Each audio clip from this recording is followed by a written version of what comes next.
GST भी कमाल की चीज है। कभी कोई 5% लेता है, कोई 12% लेता है, कोई 18% लेता है। समझ में नहीं आता कि किस जगह पे जीएसटी देना है और किस जगह पे जीएसटी नहीं देना है, कौन से रेस्टोरेंट पे जीएसटी लागू होगा और कौन से जीएसटी पे लागू नहीं होगा। दरअसल में इसकी जानकारी अगर हमें ठीक से हो तो हम बिना जीएसटी दिए हुए भी खाना ले सकते हैं। जी हाँ, लीगली आप मना भी कर सकते हैं। आइए इस वीडियो को विस्तार से देखते हैं।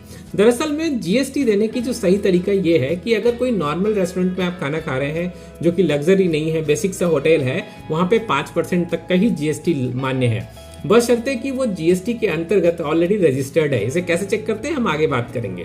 तो आप 5% तक का जीएसटी देंगे और आपका खाना सस्ते में आ सकता है।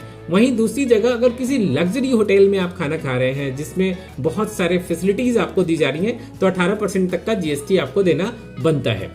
ये 18% का जीएसटी दरअसल में वहां लग्जरी सामान होने की वजह से देना पड़ता है, जैसे कि बहुत सारे रेस्टोरेंट या होटल्स सर्विस के रूप में भी आपसे चार्जेस लेते हैं। जैसे सर्विस चार्ज की बात कर लेते हैं। सर्विस चार्ज में वो सारे चार्जेस आते हैं जहां पे एडिशनल बेनिफिट्स आपको दिए जाते हैं। एग्जाम्पल के तौर पे बात करते हैं, अगर आपने कोका कोला की कोई कैन ली है या फिर थम्स अप की कोई कैन ली है, पेप्सी की कोई कैन ली है, तो उस पर कोई जीएसटी लिखा हुआ होता है क्या? नहीं लिखा हुआ होता है। तो वो उसको जीएसटी के अंदर लेने के लिए क्या करते हैं, वो एक ग्लास में सर्व करते हैं। कोका कोला को ग्लास में डालेंगे, ग्लास में डाल के आपको सर्व कर देंगे। अब वो सर्विस में आ गई। जैसे ही वो सर्विस में आई तो सर्विस चार्जेस उसके ऊपर लगा दिया जाता है और सर्विस चार्जेस लगा के 18% उसके ऊपर जीएसटी ले लिया जाता है। यानी कि वही 40 रुपए की बॉटल जो आप 600 ml या 700 ml का कोका कोला पी सकते हैं, 40 रुपए का 4 ग्लास वो बना देंगे और उसका जीएसटी लगा के 100 रुपए का 400 रुपए आपसे बना लेंगे। और ये आप सभी लोगों के साथ होता होगा। जब आप रेस्टोरेंट में जाते हैं तो आप ग्लास में जब कोका कोला लेते हैं या फिर पेप्सी लेते हैं तो वो आपकी जेब पे भारी पड़ता हुआ नजर आता है, क्योंकि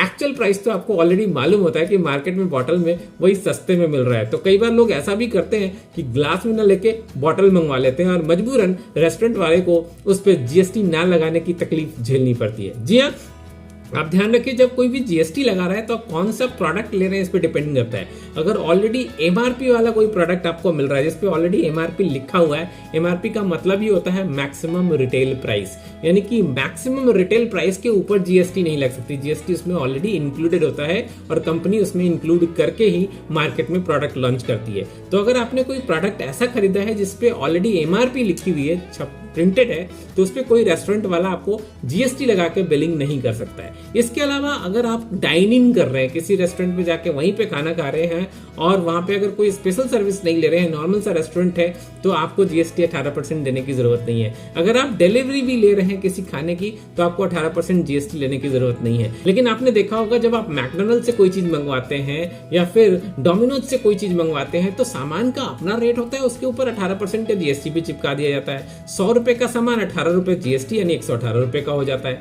और ये आपकी जेब पे भारी पड़ता है। तो इस जेब पे भारी पड़ने की कीमत को कम कैसे किया जाए, इसके लिए इंपॉर्टेंट तरीका ये है कि आप वहां पे जाके डाइनिंग कर सकते हैं या फिर बड़े लग्जरी रेस्टोरेंट में खाना खाने की जगह आप किसी नॉर्मल रेस्टोरेंट से भी खाना खा सकते हैं। लेकिन दरअसल में बात तो हम यहाँ ये कर रहे हैं कि जीएसटी से बचा कैसे जाए।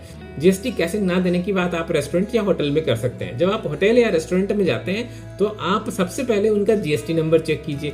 जीएसटी नंबर को गूगल की वेबसाइट पे जाके, जीएसटीएन की वेबसाइट पे जाके चेक कीजिए कि ये जीएसटीएन नंबर सही है या नहीं है, ऑर्गेनाइजेशन का नाम यानी कि रेस्टोरेंट का नाम सही लिखा है कि नहीं लिखा है। क्योंकि बहुत सारे रेस्टोरेंट ऐसे होते हैं जो जीएसटी के नाम पे आपसे पैसे तो वसूल लेते हैं लेकिन गवर्नमेंट को जीएसटी नहीं देते। इस तरीके से अगर आप ये जान जाते हैं कि ये कोई लग्जरी होटल या रेस्टोरेंट की श्रेणी में नहीं आता है, फिर भी आपसे 18% का जीएसटी वसूला जा रहा है, तो आप क्लेम कर सकते हैं रेस्टोरेंट ऑनर को कि भाई साहब हम आपको ये जीएसटी नहीं दे रहे हैं, और लीगली आप उसके लिए ऑथराइज्ड हैं, आपको रेस्टोरेंट मालिक जबरदस्ती नहीं कर सकता। दरअसल में हमें उतनी जानकारी नहीं होती और हम बात करने से घबराते हैं और इसी वजह से हम किसी रेस्टोरेंट में या फिर होटल में खाना खाते समय जीएसटी के बारे में कोई बात ही नहीं करते। और कई बार ये भी होता है कि जब बाहर ही खाना खाए हैं तो 500 रुपए का खाना खा के अगर 90 रुपए का जीएसटी दे ही दिया तो क्या फर्क पड़ता है। लेकिन दोस्तों इंपॉर्टेंट ये नहीं कि आप जीएसटी एक्स्ट्रा दे रहे हैं, इंपॉर्टेंट ये है कि वो जीएसटी दे रहे हैं जो कि इलीगल है या फिर गलत तरीके से आपसे वसूला जा रहा है। तो अगली बार जब भी आप किसी रेस्टोरेंट या होटल में खाना खाने जा रहे हैं या फिर वहां से कोई सामान मंगवा रहे हैं तो जीएसटी का ध्यान